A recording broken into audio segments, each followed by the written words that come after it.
Hey, what's good, gamers? Xal'atath here, and of course, welcome back to each and every one of you. Today, we're talking about Xal'atath, because why wouldn't we? Xal'atath really is the main character, at least we think, going into the War Within, and in this video, you're going to hear me refer to the War Within, when in reality, it could be Midnight, it could be the Last Titan. The problem, of course, is Blizzard have never done anything like the Worldsoul Saga, so we don't really know. Is Xal'atath the main character of the whole saga? Is Xal'atath only really the one that's going to kick things off in the War Within and then sort of disappear by the end of the War Within? We simply do not know. The fact is that Xal'atath is a character that came to us in Legion, and since then, Xal'atath has really inspired a lot of speculation. I myself have made countless videos about Xal'atath and the Void. She is one of the main sources of whispers that people to this day use to try and figure out what exactly the Void is up to. Not to mention the fact that really before Xal'atath came onto the scene, the Titans' words were considered to be canon. They were considered to be the truth. Why would the Titans lie to us? And then we get Xal'atath and really Il'gynoth, and we finally start to see, but there is another part of this story. There's another side of the story that we just don't see. Of course, there's also the arguments about, well, can you even trust the Void, considering the Void deals in half-truths? And that really is something that I just quickly want to get out of the way before we even get into this video about Xal'atath, her origins, and what we might expect from Xal'atath in the War Within. Now, the whole thing about the Void dealing in half-truths really have always been accepted by the community to mean we don't know which one of the Void's whispers are actually true and which ones fall on the other side of the half, which isn't true. So basically, people approach the Void's whispers as if you have 100 whispers, 50 of them might be true, 80 of them might be true, but some of them will just completely be baloney. They're not true at all. But I have come to realize, let's call it maturity, although I doubt that I am mature, but let's say that maturity has led me to a new way of viewing the whispers of the Void, or shall we say the Void speaking. And that is that, what does it mean if I come up to you and I say to you what Chris told you? Let's use Chris. If there's a Chris watching, I'm not talking about you, I'm just using the name because it's the one that came to me. Let's say Chris is watching, or Chris is telling you something. Chris might be watching. Chris, if you are watching, let me know in the comment section down below, because clearly Chris is on the brain right now. But all right, so let's say Chris comes up to you and tells you something, and then you come to me and you tell me that story, and I say, where did you hear this? And you go, oh, Chris told me. And I go, oh, yeah. Chris, generally speaking, just speaks in half-truths, though. Like about half of what Chris tells you is true. What most people would take from that in the real world is, it's not that Chris is lying. Otherwise, I would call Chris a liar. I'm not calling Chris a liar. I'm saying that Chris doesn't always tell the whole truth. Chris will sort of leave expedient little details out of his story so that, you know, he looks a little bit better.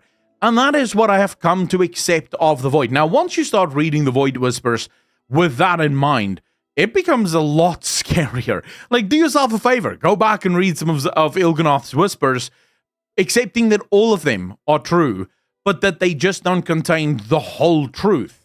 I mean, you know, come back to me and tell me just how scary some of those whispers may actually be. But all right, so Xal'atath really is the one that kicks off this whole, are the Titans even truthful? Can we even trust the Titans? Are they in fact our friends? So let's just quickly cover the history of Xal'atath. It'll be very quick. We don't know. Her history is about as dark as the Void themselves. We know that at some point in history or future, I will get to that theory in a second, but at some point in the history, Xal'atath was placed inside a blade. The blade is only known as the Blade of the Black Empire. It has come to be known as Xal'atath, the Blade of the Black Empire. Now that Xal'atath is no longer in this blade, most people still refer to it as Xal'atath, the Blade of the Black Empire, but maybe now we can just call it the Blade of the Black Empire. The blade itself shares some very interesting architectural or design sort of similarities with weapons from Sargeras and some of the Titan weapons, but then also shares a lot of similarities with the domination magic.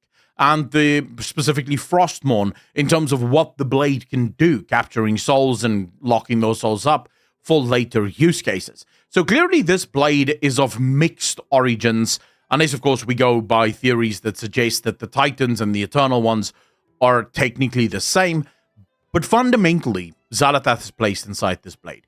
Once inside this blade, Xal'atath starts to wreak havoc on Azeroth, corrupting and enticing, I wouldn't say corrupting, but enticing a lot of main characters to do some very interesting things. But one of the truths of Xal'atath is that she is never to be controlled. So she comes to you, promises you ultimate power if you do a couple of things for her, and then she moves on and she does other things. Leaves you in the dirt with nothing but your dick in your hand. If you excuse the imagery that I decided to go for, but that is effectively true. Azshara dealt with this, lost the blade, and so Xal'atath really did have a mind of her own. Now, we will talk a little bit about the locking up of Xal'atath and why that might be interesting, but fundamentally, all you need to understand is Xal'atath has always had a mission. Now, during Legion, it was sort of widely accepted that Xal'atath serves the Old Gods, because she is part of the Void, and she basically speaks about the Old Gods consistently. However, you will note that in almost all of her whispers, she never speaks about the Old Gods with reverence. She doesn't speak about the Old Gods as if they are her masters. In fact, in a lot of ways, she seems almost arrogant about the Old Gods, as if the Old Gods don't quite know what they're doing, or the creatures of the Old Gods are just a little stupid, and they don't seem to understand what, in fact, is happening. Then we finally get to the part of Xal'atath that I think is most crucial in understanding Xal'atath's position within the Void, and that is where N'Zoth finally frees her. She says to N'Zoth, "Remember our deal. Free me, so that I may find my own fate." This suggests that the deal, or the position between Xal'atath and N'Zoth was never one of servant and master. It was always one of Xal'atath wanted to be free, N'Zoth had the power to free her, but N'Zoth wanted something in return. Xal'atath also saying to him, "So that I may find my own fate," suggests that whatever N'Zoth wanted to do on Azeroth is not what Xal'atath wanted to do on Azeroth. In fact, the two are in no way, shape, or form connected to one another. Xal'atath is known right now as the Harbinger, and we will very quickly learn that Xal'atath as the Harbinger is not bad at doing exactly that. We have all, pretty much always, believed that, well, the goal of the Old Gods has always been to bring about the Hour of Twilight. The Hour of Twilight is, of course, the moment where the entire galaxy is dragged into Void, and the Void Lords finally have their victory over the Great Beyond. But what if that is not what the Old Gods had in mind? What if that has always been Xal'atath's job? That is why she is referred to as the Harbinger. Now, this goes into a theory that I have about the Old Gods, which is a much larger theory, but I will still share it here because, hey, this is speculation. Why not? I don't believe that the Old Gods are from the Void Lords. You guys know the old adage, the story of the Titans, where the Void Lords were so obsessed with trying to find a Titan soul or a world soul that they sent out these fragments of themselves, and these fragments hit all manner of planets, and a part of this planet sort of attack, meant that some of the fragments would land on planets that had no world soul, some of the fragments would land on planets with a world soul, and so on and so forth. The argument that I have against this is the exercise in futility. If you're going to send out your fragments into the Great Beyond is considered to be monstrously large. In fact, so large that even the Titans, with the ability to travel at breakneck speeds, would not be able to cover the whole of the Great Beyond. We see this from Sargeras. Sargeras consistently looks for people to create portals on Azeroth so that he can get to Azeroth. he knew exactly where Azeroth was. He could literally travel to Azeroth, but it suggests that for him to get here would have taken so long that it would have been more prudent to just be summoned to Azeroth instead. So clearly, very large place. You're pushing your fragments out into the Great Beyond? What are you doing? Like, there is a chance, a very real chance, that you hit nothing on the in the Great Beyond, and the fragments just basically travel and travel and travel forever and ever and ever. So clearly, one of two things is true here. Either it's a complete baloney story from the Titans that the fragments were sent out in the first place, or these fragments did not arrive exactly in the way that we are told.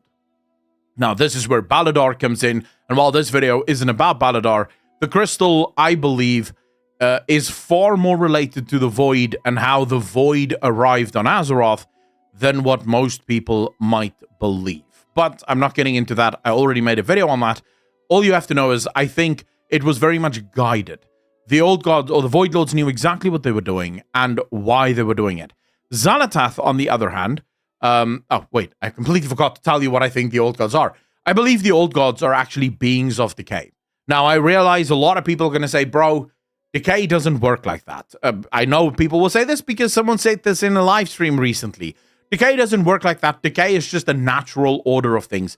You have one problem with that, and that is the Chronicles. The Titans clearly places decay as an elemental force surrounding Azeroth. Every single one of the other elemental forces have actual beings attached to them, actual elementals that is attached to them, elemental lords that are attached to them.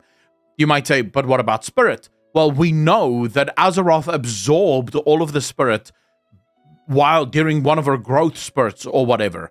So this would suggest that decay must have something similar. Decay must have a kind of being attached to it, and I believe that that being are the old gods.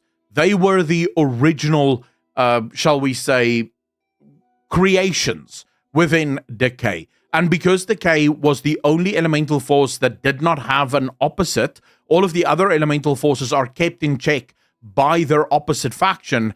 Decay had none of that. So decay could grow and grow and grow just exponentially because spirit had been absorbed by Azeroth. And so decay had a lot that they could feast on because Azeroth was basically just growing new life consistently, and decay could absorb all of this new life. And that's why you ended up with 4, maybe 5 of these primal lords, if we could call them that, of decay. And I believe that once Baladar arrived on Azeroth and the Void Lords had this ability to now push Void into the Great Beyond, or into Azeroth, the old gods were the chosen ones. And the old gods accepted this magic, this Void magic. And that's why they become Void creatures, but they themselves are not of the Void, or at least not in origin of the Void. One of the other theories that I have for this that sort of strengthens it, or one of the other bits of information that I have that strengthens this, is Yogg-Saron and Galakrond. Galakrond consumes water that is corrupted by Yogg-Saron, and yet turns into a decay dragon. How does that happen? Void dragon, sure, no problem. He, if Yogg-Saron is just Void, then that would make sense. But if Yogg-Saron isn't just Void, if Yogg-Saron does have this decay element, then suddenly Galakrond's story makes a hell of a lot more sense. We already know that Galakrond also has Void in him, because we see what Eredkron is siphoning off of Galakrond. That is Void magic that is coming out of Galakrond's skull. So clearly, Galakrond is a bit of a mixture of both. But anyways, so the old gods, they have their own ideas, their own ideals, and they basically use this newfound Void power to bring all of the elementals under their control, and that's why you see the elemental lords fighting on behalf of these old gods. And then fundamentally, the Titans arrive and they imprison all of the old gods. And this is where I believe Xal'atath comes in. Now, all of what I'm about to tell you may as well be fan fiction, because the story of Xal'atath has no real origin. The Titans didn't know what Xal'atath was. But let's examine how Xal'atath arrives inside the Blade. We know that the Titans like locking things up.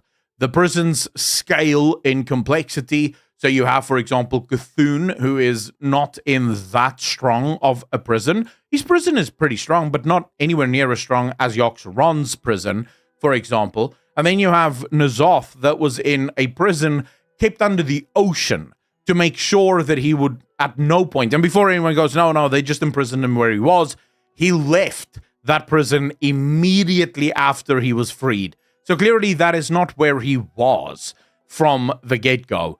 The Titans placed him there because they deemed him dangerous enough that they didn't want anyone to stumble upon him by accident. Now, if we were to go from that, I believe that it was the Titans or creatures who serve the Titans that locked Xal'atath into the blade originally. This suggests that from the Titans' perspective, Xal'atath was so dangerous that a static prison, would not do. Xal'atath was also so powerful that her power could not be contained within a single prison. And so this blade was designed, maybe with the help of the Primus, a blade that was powerful enough to hold a soul as strong as Xal'atath's, but that can be wielded as a weapon if needs be, but can also be locked up. So you would effectively end up with a prison inside a prison. Now, we know that Xal'atath escaped. We know that entire history. We also know, because we've discussed it, how she eventually gets freed from the blade. Since then, Xal'atath goes around and she moves the chess pieces all over the board, getting ready for the penultimate standoff. Eventually, Iridikron comes around and she and Iridikron makes a deal. It doesn't appear as if they're mind-controlling Iridikron. It doesn't appear as if they're even whispering to Iridikron. They're perfectly happy with what Iridikron is trying to do because it would appear as if their goals are aligned. Now, I can't tell you exactly what Xal'atath is after. That would be foolish. I don't think that it is exactly what Iridikron wants. I think Iridikron right now is a useful tool to Xal'atath, but I don't know if Xal'atath really wants to destroy the Titans. I think she might want payback, and that's why Iridikron is a nice to have. But I think her ideas are a lot larger. Does she want the Void Lords to come to Azeroth? Perhaps. Is Xal'atath our enemy? Perhaps. Although, I'm not sure. There is one thing about Xal'atath, though, that stands out to me that I think we should be talking about, and I think a lot of people are starting to realize this. There is some kind of relationship between Xal'atath and Elune that simply cannot be ignored.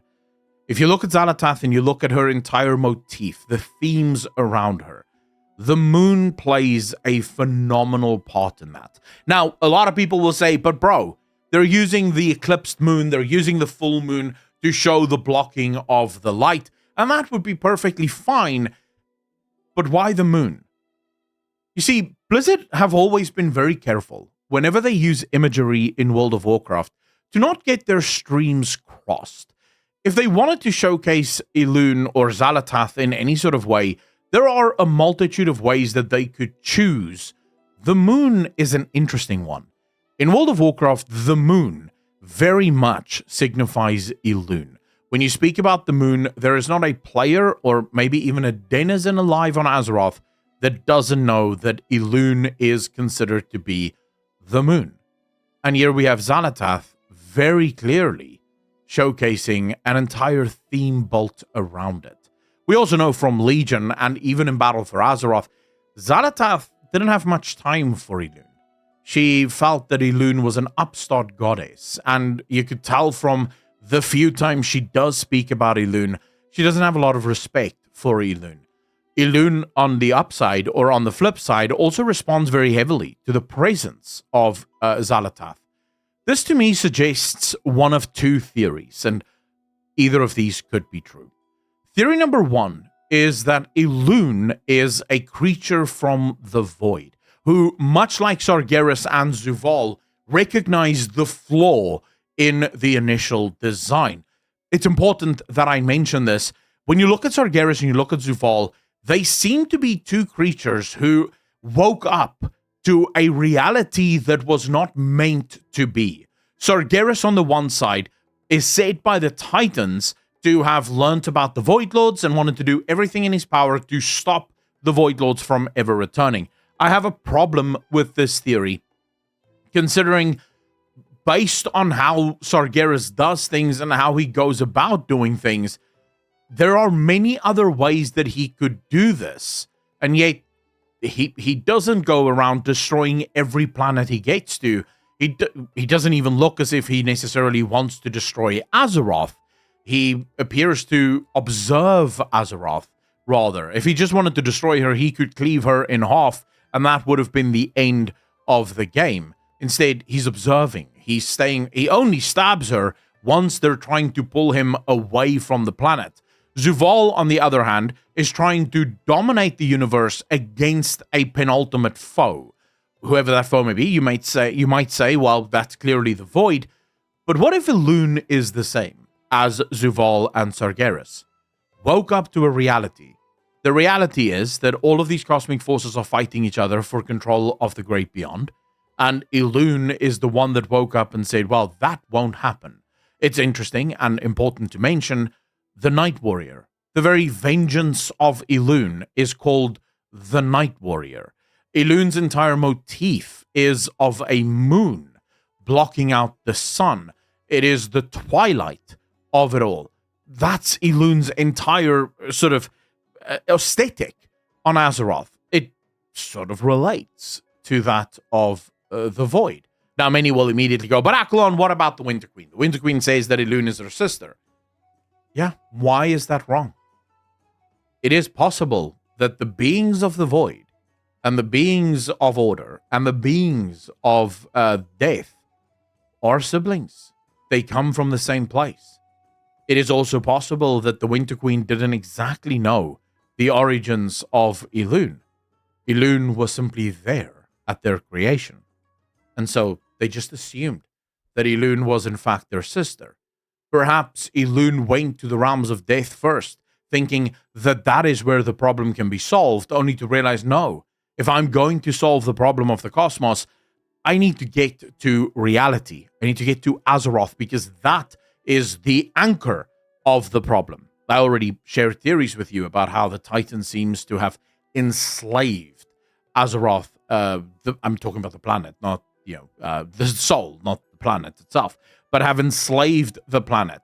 I also have theories around Balador, but I will do a video on that in the future. I think there's more to the Forges on Azeroth and how they connect to Balador than has initially been revealed, but never mind that. So Elune, Xal'atath, very closely related to one another, may in fact have been partners at one point in time, or at least known of each other. It may even be possible that Xal'atath was sent to hunt down Elune. So after Elune defected from the Void and left into the Great Beyond, Xal'atath was sent after her to hunt down Elune and find her and bring her back. The other option, of course, is that Xal'atath was once a priestess of Elune. Perhaps one who became corrupted, perhaps one who recognized that there is an even darker, greater power in the universe, and that this new power is far more important. This suggests that Tyrande may also make a massive comeback in Midnight, where we will see Xal'atath and Tyrande, sort of go head-to-head, toe-to-toe, if you will. Fundamentally, those are the two theories that I have right now about Xal'atath. I don't know which one of the two is going to work out true, as you just saw in this video. The problem is that unless we have the origin or the exact origin story of Xal'atath, we can't really figure out what her true goals will be. And it's not even as if we have at least speculation theories within the game about the origins of Xal'atath. No one has ever even tried to render an explanation for her origins. She is just there, and she just does things basically on her own. But I would love to hear from you in the comment section down below. What do you think Xal'atath is? Let me know, please. I'd love to know. Then also hit the like button if you liked, dislike if you didn't. Remember, $5 a month over on Patreon gets you access to early views on the videos, usually about 24 hours, maybe even 36 hours, depending on. But you get to watch them first, and then also a $50 giveaway at the end of the month to one random subscriber, or just $1 a month helps keeps this channel free from sponsorships that want to sell you stuff that you do not need. Ladies and gentlemen, as always, be good to each other, be kind to each other, and I will see all of you in the next one. Peace.